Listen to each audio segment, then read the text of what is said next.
kayaknya nggak seger kalau nggak minum teh dingin. Nanti itu, ya, selesain dulu sholat. Nah ini kalau mau cara berbuka yang berkah, ya, insya Allah itu lebih baik.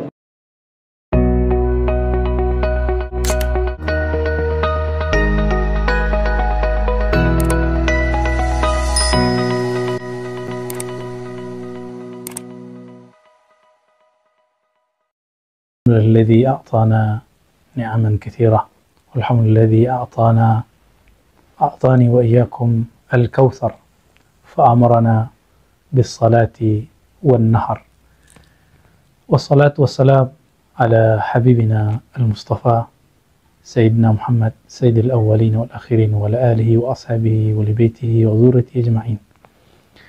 Sahabat-sahabat dimuliakan Allah, perempuan baghi, perempuan pelacur, PSK, Allah ampuni, bukan karena dia ngapa-ngapain, tapi cuma karena ngasih.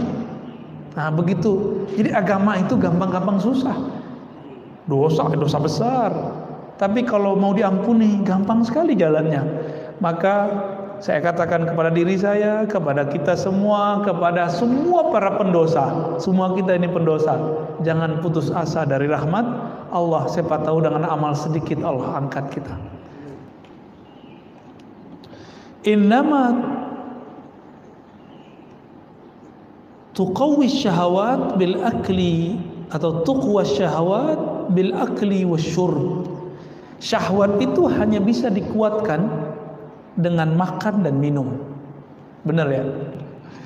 Madamat ardu syahawat mukhassabah fasyayatinu yataraddaduna ila dhalikal mar'a. Selama lahannya syahwat ini disuburkan dengan makan dan minum, maka setan pun gampang nyangkulnya. Gampang setan nyangkulnya. Wa yaturku syahwat wa yutraku syahwat tudiku alaihimul masalik. Jadi dengan meninggalkan syahwat, mengurangi makan dan minum, ini bisa melemahkan darah. Jadi ternyata syaitan itu mengalir di darah, benar ya? Jadi orang kesurupan sama orang kesyahwatan itu lebih gawat orang syahwat. Kesurupan tinggal dibacain dikit sadar, Pak. Nggak usah dibacain, kasih aja tuh bawang putih, kasih ke hidungnya, sadar itu, Pak.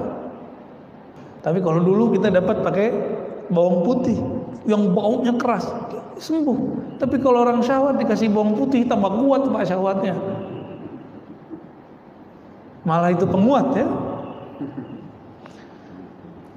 Kalau orang makan, minum, bahkan olahraga, orang kalau makan, minum, olahraga, lengkap sudah, syahwatnya berlipat.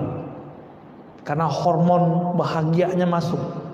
Kalau makan minum doang paling penyakit. Tapi kalau makan minum olahraga, waduh, masya Allah. Apa yang terjadi? Darahnya kuat, uratnya kuat, ototnya kuat.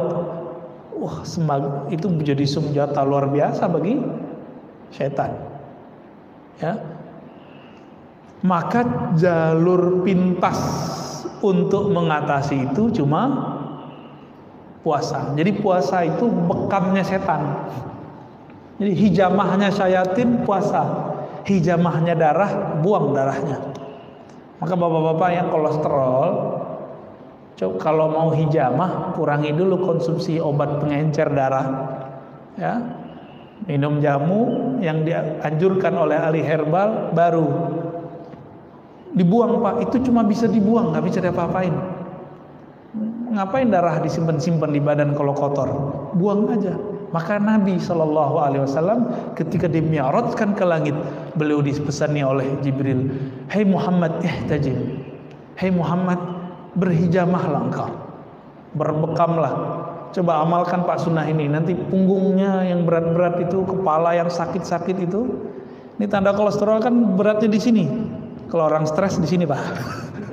Beda tuh ya. Kalau kena corona di sini dia stres dia. Tapi kalau di belakang, apalagi yang suka santen-santen tuh ya, soto Betawi itu santen kan, rendang Padang tuh, gaji-gajihan. Kalau gaji mah kita seneng, Pak. Kalau gaji yang itu tuh, itu cuma bisa dibuang, buang aja. Orang barat kan nggak punya pengobatan ala ya dicabut-cabut gitu darahnya, nggak ada.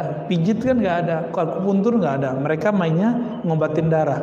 Kalau kita jalur pintas, buang darahnya. Sama. As-saumu hijamatus syayatin. Jadi ini boleh kita sebut sebagai sebuah istilah. Puasa itu hijamah, mengeluarkan syaitan, melemahkan syaitan. Ya, mau nggak ngelemahin syaitan? Ya kalau nggak sempat Senin Kemis puasa Daud, minimal puasa 3 hari dalam sebulan. Ya jatah badan itu Pak. Nah mengenai puasa nanti dia sebutkan di sini beberapa anjuran ya. Yustahabbus sahur wa ta'khiruhu. Dianjurkan sahur dan diakhirkan. Ini kita banyak orang awam ngomong saya nggak sahur, tapi dia ternyata makan minum. Minum itu sahur Pak. Saya cuma makan kurma, lah itu mah sahur. Jadi sahur itu nggak mesti nasi. Cuma orang Indonesia sahur mesti nasi, enggak. Ini sahur sehat kalau mau. Konsumsi kurma aja atau pisang, udah itu aja konsumsi. Jangan banyak-banyak makannya. Katanya mau melemahkan syaitan. Terus ketika berbuka jangan langsung minum teh. Air putih dulu nih. Ini dulu minum. Nah, ini perintah Nabi. Terus kurma. Tapi saya yakin tubuhnya orang Indonesia lebih cocok dengan buah-buahan Indonesia. Meskipun kurma dianjurkan, kita ambillah kurma 1. Kita makan, ngikutin sunnah Nabi.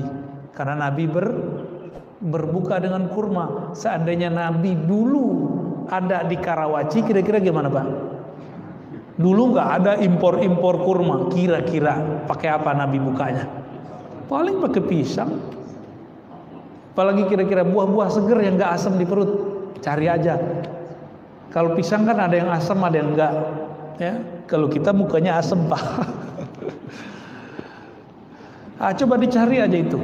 Sebenarnya pisang tertentu tinggal direbus, makan, direbus diungkep. Nah, saya yakin itu lebih cocok bagi orang Indonesia. Jadi jangan ngotot juga, Ustadz harus kurma. Loh, ente bayangin, di zaman dulu Islam baru masuk ke negeri ini, belum ada namanya impor-impor kurma. Orang buka pakai apa? Maksudnya pakai buah seger. Jadi kolak nanti Pak. Tunggu ya, ini udah nafsu aja nih kalau udah ngelihat macam-macam. Udah begitu sholat dulu, nanti baru mau makan kolak, mau makan apa tadi? Mau minum teh. Kayaknya nggak seger kalau nggak minum teh dingin. Nanti itu ya, selesain dulu sholat. Nah ini kalau mau cara berbuka yang berkah ya, insya Allah itu lebih baik.